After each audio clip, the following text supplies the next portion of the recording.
আন্তর্জাতিক অপরাধ ট্রাইব্যুনালের চিফ প্রসিকিউটরের সাথে দেখা করেছেন সাবেক মার্কিন রাষ্ট্রদূত উইলিয়াম বি মাইলাম ও কূটনৈতিক জন ড্যানিলোভিস। এ সময় আন্তর্জাতিক অপরাধ ট্রাইব্যুনাল পরিদর্শন করেন তারা। পরে চিফ প্রসিকিউটর তাজুল ইসলাম জানান, প্রতিনিধি দলটি জুলাই গণহত্যা ও গত 15 বছরের গুম, খুন এবং সেসবের বিচার প্রক্রিয়া সম্পর্কে জানতে চেয়েছেন। একই সাথে ট্রাইব্যুনালকে সহায়তা করার প্রস্তাব দিয়েছেন তারা। ন্যায় বিচার নিশ্চিতের স্বার্থে তথ্য সংগ্রহ ও জনমত গঠনে সহায়তা করতে আগ্রহী তারা।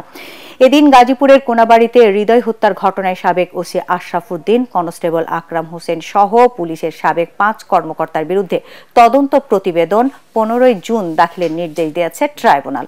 এছাড়া কনস্টেবল আকরাম হোসেনকে 11 মার্চ জিজ্ঞাসাবাদের অনুমতি দেওয়া হয়েছে। তারা এই বিচার প্রক্রিয়ার অগ্রগতি, বিচার প্রক্রিয়াতে কোথায় কোনো সমস্যা আছে কিনা এই সব বিষয়ে আমাদের সাথে খোলামেলা কথাবার্তা বলেছেন।